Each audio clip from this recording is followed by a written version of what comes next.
అధిక రక్తపోటు, మధుమేహం ఇలాంటి సమస్యలను ఈ రోజుల్లో చిన్న వయసులోనే చూస్తున్నాం.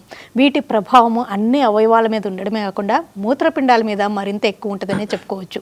దీర్ఘకాలికంగా హై బీపీ కానీ డయాబెటీస్ కానీ ఉన్నప్పుడు కిడ్నీస్ ఫెయిల్యూర్కి గురవడం జరుగుతుంటుంది. దీనికి తగ్గట్టు జెనెటిక్ రీజన్స్ కూడా ఉంటూ ఉంటాయి.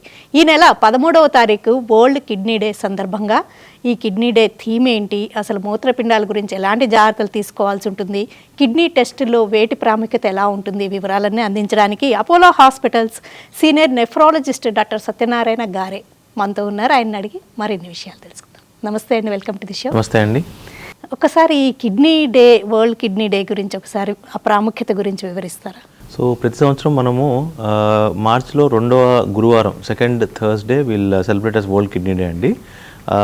The basic purpose of world kidney day celebration ఏంటి అంటే కిడ్నీ డిసీజ్ యొక్క అవేర్నెస్ని పబ్లిక్కి చెప్పడము, ప్లస్ ఈ కిడ్నీ డిసీజ్ బర్డెన్ ఎంత ఉంది, దాని ఎంతమంది డయాలసిస్కి గురవుతున్నారు, హెల్త్ కేర్ యాక్సెస్ ఎలా ఉంది వీళ్ళందరికీ, ప్లస్ అదేవిధంగా ఆర్గాన్ డొనేషన్ అవేర్నెస్ గురించి, లేదంటే different types of kidney disease screening గురించి, హెల్తీ లైఫ్ స్టైల్స్ గురించి, వీటి గురించి అవేర్నెస్ పెంచడానికే వరల్డ్ కిడ్నీ డే ఎవ్రీ మార్చ్లో సెకండ్ థర్స్డే సెలబ్రేట్ చేస్తాం.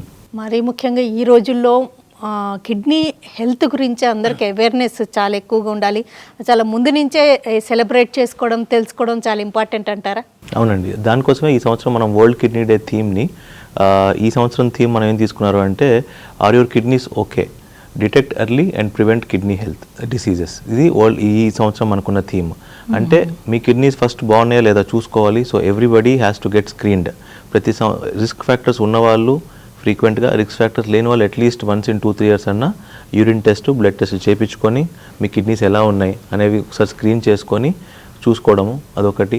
2, డిటెక్ట్ ఎర్లీ, అంటే రిస్క్ ఫ్యాక్టర్స్ ఉన్నవాళ్ళు కొంచెం 6 monthsకి ఒకసారి, 1 yearకి ఒకసారి టెస్టులు చేయించుకొని దానికి తగ్గట్టుగా మెడిసిన్స్ మార్చుకోవడం అవన్నీ చేయాలి. సో ఇది వరల్డ్ కిడ్నీ థీమ్, ఈ సంవత్సరం ఉన్న థీమ్ అయితే ఇదే ఉంది. ఈ మూత్రపిండాల ఆరోగ్యానికి అంటే ఏ ఇతర హెల్త్ ప్రాబ్లమ్స్ ఉన్నప్పుడు ఇంకెక్కువ కాన్సన్ట్రేట్ చేయాల్సి ఉంటుంది? సో మనకి రిస్క్ ఫ్యాక్టర్స్ అనేవి బేసిక్గా majority of the times diabetes mellitus అండి. టైప్ 2 డయాబెటీస్ మిలిటస్, షుగర్ అనేది మేజర్ రిస్క్ ఫ్యాక్టర్. మనకున్న కిడ్నీ డిసీజెస్లో చాలా వరకు ఒక 50-60% మంది డయాబెటీస్ వల్ల కిడ్నీస్ ఫెయిల్యూర్ అయిన వాళ్ళే ఉంటారనమాట. ఇవి కాకుండా బ్లడ్ ప్రెషరు, అధిక కొలెస్ట్రాల్, హార్ట్ డిసీజ్ ఉన్నవాళ్ళు, ఫెమిలియల్ కిడ్నీ డిసీజ్ ఉంటాయి, కొన్ని ఫ్యామిలీలో కిడ్నీ డిసీజ్ ఉన్నవాళ్ళు, దానివల్ల కిడ్నీస్ ఇదవడము, కొన్ని జెనెటిక్ కండిషన్స్ ఉంటాయి, అంటే మదర్ నుంచి పిల్లలకు రావడం అట్లా. సో ఇలా ADPKD అని చెప్పి ఇలా చాలా ఉంటాయి అన్నమాట. సో బట్ మేజర్గా మనం చూసుకుంటే మాడిఫై, ఇప్పుడు జెనెటిక్స్ ఉందనుకోండి, దాని మన చేతిలో కొంచెం తక్కువగా ఉంటుంది దాని what we can do about that disease అనేది. బట్ ఈ లైఫ్ స్టైల్ చేంజెస్ వచ్చిన డిసీజెస్ ఏవైతే ఉంటాయో, డయాబెటీస్ కానీ, హైపర్ టెన్షన్ కానీ, unnecessary pain killers, unnecessary antibiotics, ఈ క్వాక్స్ ఇచ్చే మెడికేషన్స్, ఇవన్నీ మన చేతిలో ఉన్న పనులు. సో వీటిని అవాయిడ్ చేసుకోగలిగితే మనం చాలాసార్లు కిడ్నీ పైన ఎఫెక్ట్ని తగ్గించుకోగలం. అంటే మధుమేహం ఎఫెక్ట్ ఉంటుంది, హైపర్ టెన్షన్ కూడా ఉంటుంది అంటారా? హైపర్ టెన్షన్ కూడా 2 రకాలు ఉంటాయండి, primary hypertension, secondary hypertension. ఈ ప్రైమరీ హైపర్ టెన్షన్ వల్ల కిడ్నీ ఎఫెక్ట్ అయ్యే కండిషన్స్ కొంచెం తక్కువగానే ఉంటాయి. బట్ సెకండరీ హైపర్ టెన్షన్ వల్ల కిడ్నీ డ్యామేజ్ అయ్యి డయాలసిస్ మీదకి వెళ్ళే ఛాన్సెస్ చాలా ఎక్కువగానే ఉంటాయి. Uncontrolled hypertension, secondary hypertension అంటే BP will be very high, 180-200 పైన సిస్టోలిక్, అండ్ వీళ్ళకి రిక్వైర్మెంట్ ఆఫ్ డ్రగ్స్ కూడా ఎక్కువగా ఉంటాయి. 4-5 డ్రగ్స్, 4-5 మెడిసిన్స్ ఓన్లీ బీపీకే ఉంటాయి. సో ఇట్లాంటి వాళ్ళకి కిడ్నీ మీద ఎఫెక్ట్ పడే అవకాశం ఎక్కువగా ఉంటుంది. ఈ హైపర్ టెన్షన్ కిడ్నీ ప్రాబ్లం వల్ల తలెత్తుతుందని ఎప్పుడు గుర్తించగలరు? అంటే it's can be either ways. అంటే కిడ్నీ ప్రాబ్లం ఉన్న వాళ్ళకి హైపర్ టెన్షన్ రావచ్చు, హైపర్ టెన్షన్ వల్ల కూడా కిడ్నీ ప్రాబ్లం రావచ్చు. బట్ ఎవరికైతే ఫస్ట్ హైపర్ టెన్షన్ ఉందో వాళ్ళు కిడ్నీ ప్రాబ్లం చెక్ చేసుకుంటూ ఉండాలి. వన్స్ ఇందాక నేను చెప్పినట్టు వీళ్ళకి ఐడియల్గా ఏం చెప్తామంటే 6 months కానీ 1 year కానీ ఒకసారి సింపుల్ యూరిన్ టెస్ట్, ఒకటి CUE అని చెప్తాము, అదొకటి, ప్లస్ సీరం క్రియాటిన్, ఈ 2 టెస్ట్ చేసుకుంటే సరిపోతుంది. దీంతోపాటు ఒకసారి 2D ఎకో, హార్ట్ మీద ఎఫెక్ట్ పడుతుందా, కళ్ళలో ఫండస్ ఒకసారి చూడమని చెప్తాం, ఎందుకంటే ఈ రెటీనాలో ఏమన్నా షుగర్ ఎఫెక్ట్, బీపీ ఎఫెక్ట్ పడుతుందో లేదో చూస్తామన్నమాట. సో ఇది, సో హైపర్ టెన్షన్ ఉన్న వాళ్ళకి ఈ జాగ్రత్తలు చెప్తాం. కిడ్నీ డిసీజ్ ఉన్న వాళ్ళకి హైపర్ టెన్షన్ వచ్చే అవకాశం కూడా ఎక్కువగా ఉంటుంది. కిడ్నీ డిసీజ్ వల్ల కూడా బీపీ పెరిగే అవకాశం ఉంటుంది, ఎందుకంటే kidneys also regulate blood pressure in the body. So ఇట్లాంటి వాళ్ళకి రెగ్యులర్ బీపీ, కిడ్నీ ప్రాబ్లం ఉన్న వాళ్ళకి రెగ్యులర్గా బీపీ చెక్ చేయడము, అండ్ వాళ్ళు home monitoring of blood pressure అంటాం, ఇంట్లోనే బీపీ చెక్ చేసుకోవడం, ఇవన్నీ చెప్తూ ఉంటాం మనం. స్త్రీలలో ఈ సమస్య తీవ్రత ఎలా ఉన్నట్టుగా గమనిస్తూ ఉంటారు? సో మనకి కొన్ని రకాల జబ్బులు ఉమెన్లో కొంచెం ఎక్కువ ఉండే అవకాశం ఉంటుందండి. సో స్పెషల్లీ కొన్ని గ్లోమరులర్ డిసీజ్, లూపస్ నెఫ్రైటిస్ అనే జబ్బు ఒకటి ఉంది, అలాంటివి కొంచెం లేడీస్లో ఎక్కువ చూస్తూ ఉంటాము. ఇవి కాకుండా incidence of diabetes, hypertension అనేది not much difference between, significant difference ఏం లేదు, అంటే స్పెసిఫిక్ ప్రిడిలిక్షన్ ఏమి ఉండదు అనమాట. సో ఎవరికైనా వచ్చేది మోర్ ఆఫ్ ఫెమిలియల్ హిస్టరీ తీసుకుంటాం అనమాట. అంటే మదర్కి ఫాదర్కి డయాబెటీస్ ఉంటే మీకు వచ్చే అవకాశం ఎక్కువగా ఉంటుంది. సో మదర్కి ఒక్కరికి ఉంటే ఒక పర్సంటేజ్ ఉంటుంది అట్లా. పిల్లల్లో కూడా కిడ్నీ ప్రాబ్లమ్స్ చూస్తుంటారండి? చిన్నపిల్లల్లో కూడా చూస్తూ ఉంటామండి. దీన్ని కంజనైటల్ అనామలీస్ వల్ల కూడా కొన్ని కిడ్నీలు పాడైపోయే అవకాశాలు ఉంటాయి. రిఫ్లెక్స్ డిసీజ్ అంటాము, పోస్టీరిథ్రల్ వాల్వ్ అని, లేదంటే డిస్జెనిసిస్ అని, ఏజెనిసిస్ అని చాలా ఉంటాయి కిడ్నీ డిసీజెస్ వీళ్ళలో కూడా. And we see as early as 2 years 3 yearsకి డయాలసిస్ మీద వెళ్ళే పిల్లలు కూడా ఉంటారనమాట. అంటే మరి వాళ్ళకి ఎలాగ అంత చిన్న వయసులోనే ఉంటే ప్రాబ్లం, అంటే కిడ్నీ ట్రాన్స్ప్లాంటేషన్ ఇలాంటి వాళ్ళకి యూజువల్లీ మనకి వెరీ మోటివేటెడ్ పేరెంట్స్ ఉంటారు most of the times diagnosis చేసినప్పుడు. But again it's very challenging thing అండి. ఎందుకంటే చిన్నపిల్లల్లో డయాలసిస్ చేయడము కష్టము, చిన్నపిల్లల్లో ట్రాన్స్ప్లాంట్ చేయడం కష్టం. ఎందుకంటే చాలా సర్జికల్ ప్రాబ్లమ్స్ ఉంటాయి వీళ్ళల్లో. ట్రాన్స్ప్లాంట్ చేయడం అంత ఈజీ కాదు. ఎందుకంటే మదర్ చాలా చిన్న, మీరు 1 year 2 year బేబీ చూసుకుంటే ఎంత ఉంటారు చెప్పండి, చాలా చిన్నగా ఉంటారు. ఇంత పెద్ద కిడ్నీ తీసుకెళ్ళి ఎక్కడ పెడతాం వాళ్ళకి చెప్పండి. మదర్ కిడ్నీ, ఫాదర్ కిడ్నీ ఎంత వెల్లింగ్ ఉన్నా కూడా సర్జికల్ టెక్నిక్స్ అనేది చాలా కష్టం అవుతుంది అనమాట. ప్లస్ అట్లాగే డయాలసిస్ చేయడం కూడా చాలా కష్టం వీళ్ళల్లో. సో జనరల్లీ వీళ్ళకి మనం ఏం చెప్తామంటే పొట్ట డయాలసిస్ చెప్తాం, పెరిటోనల్ డయాలసిస్ అని చెప్తాం అనమాట. ఇంట్లో వాళ్ళే చేస్తారు. పేరెంట్స్ని మోటివేట్ చేసి పేరెంట్స్కి కౌన్సిలింగ్ ఇచ్చి వాళ్ళకి నేర్పించి ఎలా చేయాలో చేపిస్తాం.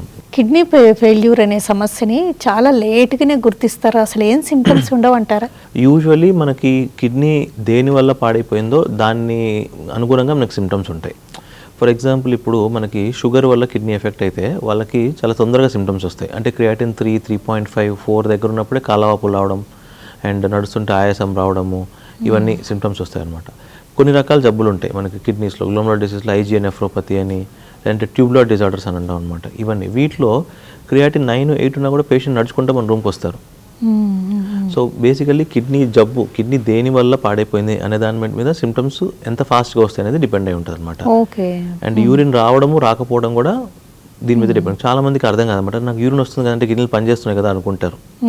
కానీ అది వాస్తవం కాదు. కొన్ని రకాల కిడ్నీ జబ్బులో యూరిన్ వచ్చినా కూడా కిడ్నీస్ పనిచేయవు. కిడ్నీ ఫిల్టరేషన్ అవ్వదు అనమాట అప్పుడు. ఓకే, అంటే ప్రాపర్ ఇంప్యూరిటీస్ అన్ని పోకుండా, అంటే క్రియాటిన్ పెరుగుతుంది, యూరిన్ వస్తుంది కానీ క్రియాటిన్ పెరుగుతుంది అంటే ఫిల్టర్ అవ్వట్లేదు కిడ్నీ. చాలా రకాల జబ్బులో ఇలా ఉంటుంది.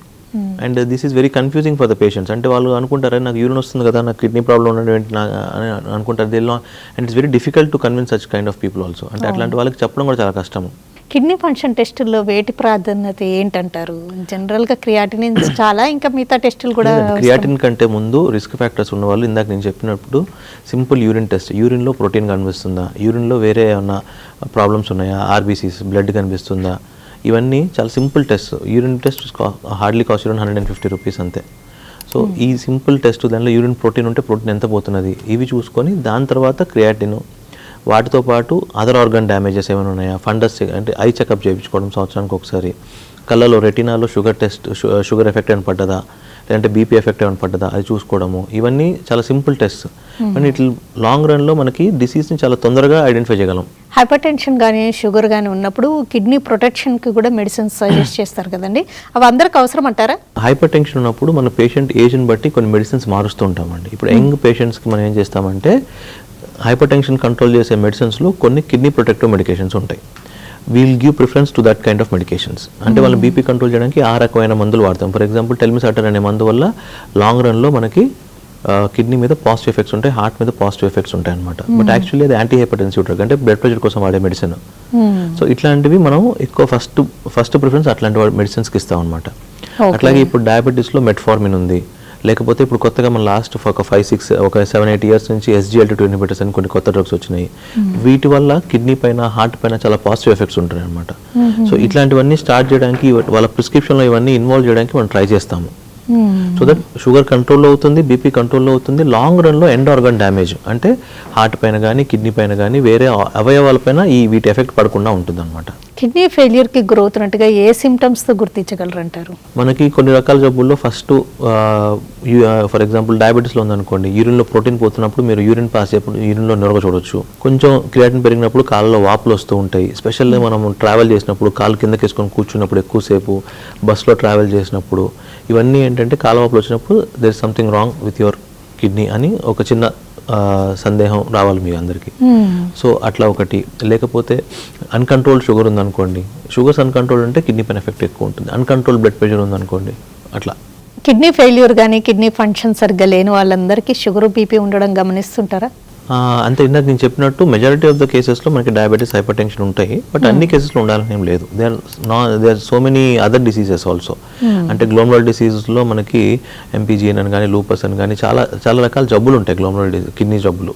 వాటి వల్ల కూడా మనకి ఏడీపీకేడీ అంటాం ఇప్పుడు, కంజెనిటల్ డిసీజెస్లో ఇట్లా చాలా ఉంటాయి జబ్బులు. అంటే అవేర్నెస్ తోటి ముందు నుంచే చెకప్స్ చేయించుకుంటూ ఉంటే క్రియాటినిన్ లెవెల్స్ కొంచెం పెరగగానే జాగ్రత్తలు తీసుకుంటే ప్రోగ్రెస్ అవ్వకుండా ఆపగలరా? యా, డెఫినెట్లీ అండి. అంటే ప్రోగ్రెస్ అవ్వకుండా ఆపడం కష్టము, కానీ ప్రోగ్రెస్ అయ్యేదాన్ని చాలా చాలా వరకు స్లో చేయొచ్చు మనము. ఓకే. అండ్ మనం ఒకవేళ కిడ్నీ మీద ఎఫెక్ట్ పడకుండా మనకి ముందే మనం ఇట్లా రెగ్యులర్గా చెకప్ చేసుకొని ఉంటే కనుక we can significantly prolong the progression of the disease అనమాట. బ్యాక్ ఏక్ని కిడ్నీ ప్రాబ్లమ్గా ఎప్పుడు అనుమానించాలి? కిడ్నీలో పెయిన్ రావడం అంటే ఐదర్ అబ్స్ట్రక్టివ్ కాజెస్ ఉంటాయి అనమాట. అంటే కిడ్నీ స్టోన్స్ కానీ, లేదంటే కిడ్నీ ఇన్ఫెక్షన్ కానీ, లేదంటే కిడ్నీలో బ్లీడింగ్ అవ్వడం కానీ, ఇట్లాంటి కండిషన్స్లో మనకి కిడ్నీకి రక్తనాళాలు బ్లాక్ అవ్వడం కానీ, ఇలా ఉన్నప్పుడు మనకి బ్యాక్ పెయిన్స్ ఎక్కువ వస్తుంటాయి అనమాట. సో కిడ్నీస్ పాడైపోవడం వల్ల బ్యాక్ పెయిన్ అవడం అనేది కొంచెం సాధారణంగా జరగదు. ఓకే. అంటే బ్యాక్ ఏక్ వేరియస్ రీజన్స్తో వస్తూ ఉంటుంది కదండి. కిడ్నీ వల్ల వచ్చే బ్యాక్ ఏక్ అయితే అది ఎట్లా డిఫరెంట్గా ఉంటుంది? సో మోస్ట్లీ కిడ్నీ వల్ల వచ్చే బ్యాక్ పెయిన్ అంటే లాయిన్ పెయిన్ అంటాం అనమాట. అంటే వీపుకి వెన్నుపూసకి అటుపక్క ఇటుపక్క వస్తూ ఉంటుంది. అండ్ జనరల్లీ రెండు పక్కల రాదండి. ఎప్పుడైనా ఈ స్టోన్ డిసీజ్ కానీ ఏవైనా రెండు పక్కల స్టోన్స్ రావచ్చు, రావని చెప్పని కానీ, బట్ ఒక పక్క వచ్చే స్టోన్స్ ఎక్కువగా ఉంటాయి అనమాట. ఒక పక్క కూడా ఇన్ఫెక్షన్ అయ్యే ఛాన్స్ ఎక్కువగా ఉంటుంది. ఇట్లాంటి వాటిలో యూజువల్లీ ఒక సైడే ఉంటుంది పెయిన్, అండ్ దాన్ని వీపుకి వెనక భాగము మన వెన్నుపూసకి పక్కకు వస్తుంది అనమాట. చాలా మందికి ముందు కూడా వస్తూ ఉంటుంది, బట్ అది యూజువల్లీ కిడ్నీ పని అవకాశం తక్కువగా ఉంటుంది. అంటే సివియర్ గా ఉంటుంది అంటారు కదా, రీనల్ కోలిక్ లాగా అట్లయితే? అవును, renal colic is very bad. Renal colic అంటే మోస్ట్లీ స్టోన్స్ వల్ల వస్తుంది, అడ్డం పడే స్టోన్స్. స్టోన్స్ కూడా మళ్ళీ రెండు రకాలు ఉంటాయి మనకి, కొన్ని అడ్డం పడితే కొన్ని అడ్డం పడనివి. అడ్డం పడేవి ఏం చేస్తాయంటే మనకి ఆ మూత్రాన్ని పైప్ ఉంటుంది, మూత్రాన్ని బ్లాడర్ని కనెక్ట్ చేసే పైపు, దాన్ని బ్లాక్ చేసేస్తే కిడ్నీలో స్వెల్లింగ్ వస్తుంది, పెయిన్ చాలా సివియర్గా వస్తుంది. ఇప్పుడు కిడ్నీ ఏం చేస్తుందంటే దాన్ని స్టోన్ని కిందకి పుష్ చేయడానికి ట్రై చేస్తుంది. అలా పుష్ చేయడానికి ట్రై చేసినప్పుడు సివియర్ పెయిన్ వస్తుంది అనమాట. దాన్ని రీనల్ కోలిక్ అంటాం మనం. సో ఇవి యూజువల్లీ ఎమర్జెన్సీకి వస్తూ ఉంటాయి మనకి. కిడ్నీ స్టోన్స్ వల్ల కూడా కిడ్నీస్ ఫెయిల్యూర్కి గురయ్యే రిస్క్ ఉంటుందా? ఎస్, చాలా చాలా వరకు ఉంటుందండి. కొన్ని బెల్ట్స్ ఆఫ్ డిసీజ్ ఏరియాస్లో కిడ్నీ స్టోన్ ఇన్సిడెంట్స్ కానీ, అండ్ ఈ డీహైడ్రేషన్, కొంతమంది ఈ పొలాల్లో పనిచేసే వాళ్ళు నీళ్ళు సరిగ్గా తాగక అన్నెసరీ పెయిన్ కిల్లర్స్ వేసుకొని అండ్ డీహైడ్రేట్ అవడం వల్ల రెగ్యులర్గా కిడ్నీ స్టోన్స్ ఫామ్ అయ్యి కిడ్నీ డ్యామేజ్ అయ్యే ఛాన్స్ చాలా ఉంటుంది. ఈ సమ్మర్లో కొంచెం కిడ్నీ ప్రాబ్లమ్స్ ఉన్న వాళ్ళు కానీ, ఫెయిల్యూర్స్ గురైన వాళ్ళు కానీ, లేకపోతే స్టోన్స్ ఉన్న వాళ్ళు ఇంకా జాగ్రత్తగా ఉండాలంటారా? సో స్టోన్ హిస్టరీ ఉన్న వాళ్ళు కానీ ఎవరైనా సమ్మర్ అంటే కొంచెం you have to keep well hydrated. ఇప్పుడున్న ఎండలు చూస్తుంటే మనం ఇంతకుముందు ఇంత ఎండలు లేవు. ఇప్పుడున్న ఎండలకి మనకి at least 3.5 to 4 liters minimum fluid intake ఉండాలి. ప్లస్ దీనిలో కొంచెం ఎలక్ట్రోలైట్స్ మనం యాడ్ చేసుకోగలిగితే బెటర్గా ఉంటుంది. అంటే కోకోనట్ వాటర్ కానీ, ఫ్రూట్ జ్యూసెస్ కానీ, అట్లాంటివి నార్మల్ కిడ్నీ ఫంక్షన్ ఉన్న వాళ్ళకి గురించి చెప్తున్నాను. అండ్ ఒకవేళ మీరు బయట ఈ ఎండలో తిరిగి కొంతమంది బైక్స్ పైన డెలివరీ బాయ్స్ వీళ్ళందరూ ఉంటారు, వీళ్ళకి స్పెసిఫిక్గా హైడ్రేషన్ గురించి కొంచెం మనం ఎడ్యుకేట్ చేయాలన్నమాట. ఎందుకంటే మనకి ఇప్పుడు లోపల ఏసీలో కూర్చున్న వాళ్ళని బయట వాళ్ళకి డిఫరెన్స్ ఉంటుంది. ఎట్లయినా మనకు ఒక 1/2 లీటర్ తక్కువ తీసుకున్నా మన మీద ఎఫెక్ట్ పడదు, కానీ వాళ్ళకి చాలా తొందరగా డిహైడ్రేట్ అయిపోతారు బయట తిరిగే వాళ్ళు. సో వాళ్ళు స్పెసిఫిక్గా ఇంకా చెప్పాలంటే ఒక 1/2 లీటర్ ఎక్కువ తీసుకోవడం బెటర్గా ఉంటుంది. కిడ్నీ ప్రాబ్లమ్స్ ఉన్న వాళ్ళు డైట్ గురించి ఎలాంటి జాగ్రత్తలు తీసుకోవాలంటారు? సో బేసిక్గా మనకి ఈ కిడ్నీ ప్రాబ్లం దేనివల్ల వస్తుంది, ఒకవేళ డయాబెటీస్, హైపర్ టెన్షన్ ఉంటే కనుక first diabetes, hyper tension control చేసుకునే డైట్. ఫర్ ఎగ్జాంపుల్ షుగర్కి అనుకోండి, మనం రైస్ తగ్గించమని చెప్తాము, కొంచెం క్వాంటిటీ ఎక్కువసార్లు తీసుకోమని చెప్తాము. We'll ask them to include low glycemic index foods. For example millets కానీ, ఇట్లాంటివి, వెజిటబుల్స్ కానీ, ఇట్లాంటివి, అంటే షుగర్ పెరగని ఫుడ్స్ కొన్ని ఉంటాయి, అట్లాంటివి తీసుకోమని చెప్తాము. ఉప్పు తగ్గించడము, కారం తగ్గించడము, మసాలాలు తగ్గించడము, ఇవన్నీ చెప్తాము. సో ఇవన్నీ ఈ కిడ్నీ హెల్త్కే వస్తూ ఉంటుంది అనమాట. సో ఆటోమేటిక్గా మీ బేసిక్ అండర్లయింగ్ కాజ్ ఏముంటుందో దాన్ని కంట్రోల్ చేసే డైటే మీ కిడ్నీ పైన ఎఫెక్ట్ చూపిస్తూ ఉంటుంది. రీనల్ స్టోన్స్కి వచ్చేసరికి మనం మోస్ట్ కామన్లీ ఈ సాఫ్ట్వేర్ ఎంప్లాయీస్లో ఎవరైతే ఎక్కువ జంక్ ఫుడ్ తింటారో, high salt containing foods, and mobility ఉండదు చాలామంది, they are not doing any physical activities these days. Most of the times office desk jobs చేసే వీళ్ళకి రీనల్ స్టోన్స్ ఎక్కువగా ఉంటాయి అనమాట. సో వాటర్ తాగడము, సాల్ట్ కంటెంట్ తగ్గించుకోవడము, నాన్ వెజ్ కన్సంప్షన్. సో ఈ నాన్ వెజ్ కన్సంప్షన్ కూడా తగ్గించాలి, ఎందుకంటే all these will indirectly causes kidney stones. Kidney stones టైప్ని బట్టి కూడా డైటరీ చేంజెస్ ఉంటాయి అంటారా? అవునండి, కిడ్నీ స్టోన్స్లో కూడా యూరిక్ యాసిడ్ స్టోన్స్ అని, లేదంటే ట్రిపుల్ ఫాస్ఫేట్ స్టోన్స్. ఇప్పుడు ఈ ట్రిపుల్ ఫాస్ఫేట్ స్టోన్స్ అది యూరిన్ ఇన్ఫెక్షన్ వల్ల వస్తూ ఉంటాయి అనమాట. యూరిక్ యాసిడ్ స్టోన్స్ అనేవి మనకి హై ప్యూరన్ డైట్, అంటే ఈ మీట్ కన్సంప్షన్ కానీ, ప్రాసెస్డ్ ఫుడ్ కానీ, ప్యాకేజ్డ్ ఫుడ్స్ తినడం వల్ల ఎక్కువ వస్తూ ఉంటుంది. అలా కాల్షియం స్టోన్స్ ఉంటాయి, కొంతమంది జెనెటిక్ కండిషన్స్ వల్ల వచ్చే స్టోన్స్ ఉంటాయి.